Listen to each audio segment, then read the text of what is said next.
This is the story of Albert Speer, Adolf Hitler's chief architect and later Minister of Armaments, a man who built the visual and industrial power of the Nazi regime and yet managed to escape the death penalty after World War II. Albert Speer was born in 1905 into a family of wealthy German architects. Trained in design and engineering, he joined the Nazi Party in 1931. His precise modernist style quickly impressed Adolf Hitler, who shared a fascination with monumental architecture. Within just a few years, Speer rose from an obscure draftsman to one of Hitler's closest confidants, the man who would shape the physical image of the Third Reich. Speer's architecture embodied the ideology of power and permanence. He designed the Nuremberg rally grounds, where tens of thousands gathered beneath towering columns of light, a spectacle known as the Cathedral of Light. His grandest vision was the redesign of Berlin into Germania, a world capital meant to outshine every city on earth. Through scale and symbolism, Speer's buildings turned political propaganda into stone. In 1942, after the death of Fritz Todt, Hitler appointed Speer as Minister of Armaments and War Production.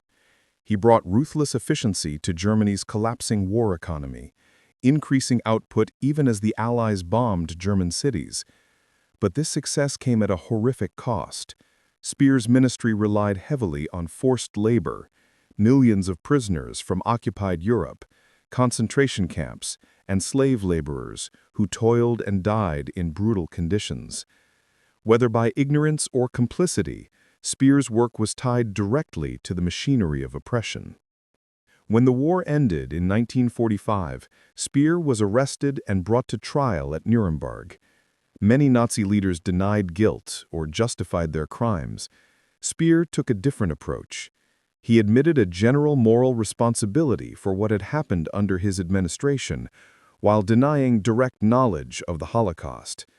This act of partial confession distinguished him from others on trial. That strategy saved his life. The judges viewed Speer as intelligent, cooperative, and remorseful, a man who claimed he had been blindly loyal rather than malicious. Instead of execution, he was sentenced to 20 years in Spandau prison. To some, he was a repentant technocrat. To others, an opportunist who crafted his own survival. Speer was released from prison in 1966. He soon became a best-selling author with his memoir, Inside the Third Reich, offering an insider's view of Hitler's world. His calm, reflective tone and apparent remorse turned him into a public intellectual, the so-called good Nazi. But as new documents surfaced, historians began to question his story, suggesting he knew far more about the Holocaust than he ever admitted. Albert Speer remains one of the most controversial figures of the 20th century. His technical brilliance and charisma masked a deep moral blindness. He claimed ignorance, yet he stood at the center of one of history's darkest regimes. His life raises haunting questions about personal responsibility, obedience, and the seductive power of ambition. In later interviews, Speer reflected, "We were educated not to think." It was a chilling statement, an admission that obedience and technical skill replaced moral judgment. His story is not only about guilt or punishment, but about how ordinary professionals can become instruments of tyranny. Speer's legacy reminds us that neutrality in the face of evil is itself a choice. Albert Speer died in 1981. His buildings have crumbled, but the questions his life raises remain. How far can expertise go before it becomes complicity?